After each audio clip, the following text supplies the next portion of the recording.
کہ ہم دوسروں کی جائز تعریف ضرور کریں۔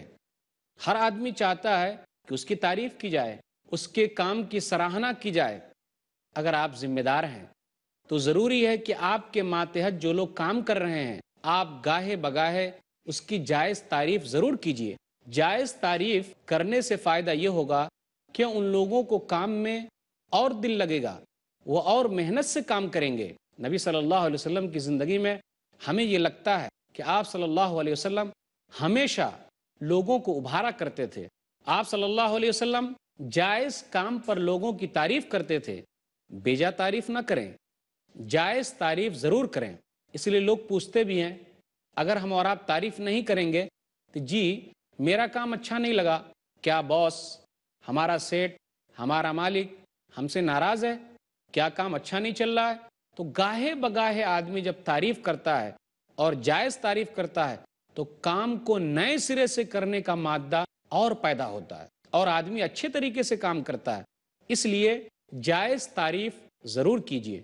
ایک مثال، نبی صلی اللہ علیہ وسلم نے ابو بکر صدیق رضی اللہ تعالیٰ عنہ کی تعریف کرتے ہوئے کہا تھا، سنن ابن ماجہ مقدمہ حدیث نمبر 94، ما نفعنی مال قط ما نفعنی مال ابی بکر، کہ ابو بکر کے مال سے مجھ کو جتنا فائدہ ہوا ہے کسی اور کے مال نے مجھ کو فائدہ نہیں پہنچایا۔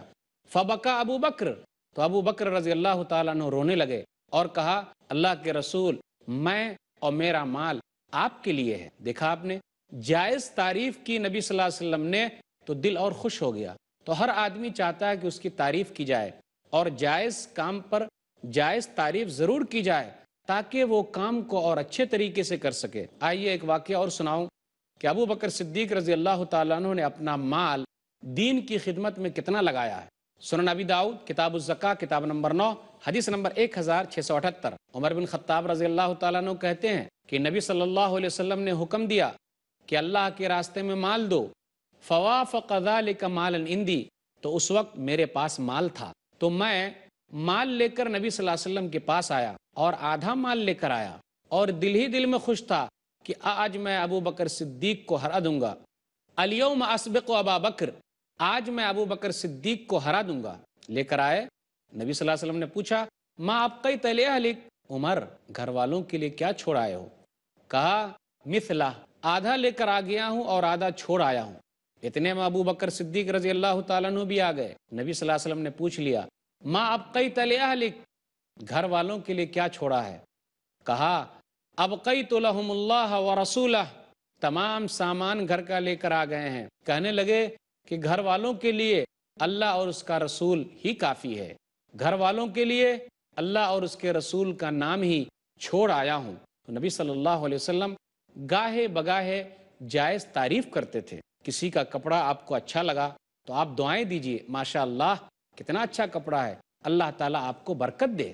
ایک حدیث نبی صلی اللہ علیہ وسلم کی اور نبی صلی اللہ علیہ وسلم کا اخلاق، نبی صلی اللہ علیہ وسلم نے کہا، صحیح بخاری کتاب الادب کتاب نمبر 78 حدیث نمبر 5993، ام خالد بنت خالد بن سعید نبی صلی اللہ علیہ وسلم کے پاس آئیں، وہ کہتی ہیں، وعلی قمیص اصفر، میں پیلا کپڑا پہن رکھی تھی۔ نبی صلی اللہ علیہ وسلم نے جب مجھ کو دیکھا تو کہا، ثنا ثنا، بہت خوب بہت خوب۔ اور جب میں آپ کے مہر نبوت کو چھونے کے لیے آگے بڑھی تو میرے ابو نے مجھ کو منع کیا، تو نبی نے کہا، دعہا، چھوڑ دو اسے۔ پھر اس کے بعد نبی صلی اللہ علیہ وسلم نے دعائیں دی، ابلی و اخلقی ثم ابلی و اخلقی ثم ابلی و اخلقی، پرانا ہونے تک پہنتی رہ، پرانا ہونے تک پہنتی رہ، پرانا ہونے تک پہنتی رہ۔ آپ مبارکباد دیجئے، ماشاء اللہ، اللہ تعالیٰ نے آپ کو کتنا بہترین کپڑا عطا فرمایا ہے، اللہ تعالیٰ برکت دے، سدا خوش رہیے۔ اگر ہم اور آپ جائز تعریف کرتے ہیں تو اس میں حرج کی کوئی بات نہیں ہے۔ آدمی کو سوچنا چاہیے کہیں ایسا نہ ہو کہ آدمی تکبر میں مبتلا ہو جائے تو بالکل وہاں تعریف نہ کی جائے۔ آپ صلی اللہ علیہ وسلم گاہے بگاہے اچھے سوالات پوچھنے پر صحابہ کی تعریف کرتے تھے، اس لیے ہم اور آپ بھی کہیں، ماشاءاللہ بہت اچھا سوال پوچھا ہے، بھائی کی طرف سے اچھا سوال آیا ہے، یہ بہت خوب سوال ہے۔ ایک مثال، صحیح بخاری کتاب العلم کتاب نمبر 3 حدیث نمبر 99، ابو ہریرہ رضی اللہ تعالیٰ عنہ نے کہا، من اسد الناس بشفاعتک یوم القیامہ، اللہ کے رسول قیامت کے دن آپ کی سفارش کا مستحق کون ہوگا؟ تو نبی صلی اللہ علیہ وسلم نے کیا کہا؟ لقد ظننت یا ابا ہریرہ اللہ یسألنی عن ھذا الحدیث احد اول منک لما رأیت من حرصک علی الحدیث۔ ابو ہریرہ، میرا گمان یہ ہے یہ سوال کرنے والے تم پہلے شخص ہو، اور اس سے پتہ چلتا ہے کہ تمہیں حدیث حاصل کرنے کی کتنی لالچ ہے۔ تو نبی صلی اللہ علیہ وسلم نے اس طریقے سے تعریف کی۔ پھر آپ صلی اللہ علیہ وسلم نے جواب دیا، اسعد الناس بشفاعتی یوم القیامہ من قال لا الہ الا اللہ خالصا من قلبہ او نفسہ۔ ابو ہریرہ، میری سفارش کا قیامت کے دن مستحق وہ ہوگا جس نے دل سے، جان سے یہ کہا لا الہ الا اللہ، وہی آدمی مستحق ہو سکتا ہے۔ یعنی جس کا خاتمہ توحید پر ہوا اسی آدمی کی میں سفارش کرنے والا ہوں۔ تو غور کیجئے، نبی صلی اللہ علیہ وسلم گاہے بگاہے اچھے سوالات پوچھنے پر بھی صحابہ کی تعریف کرتے تھے۔ تو ہم اور آپ بھی جائز تعریف ضرور کریں۔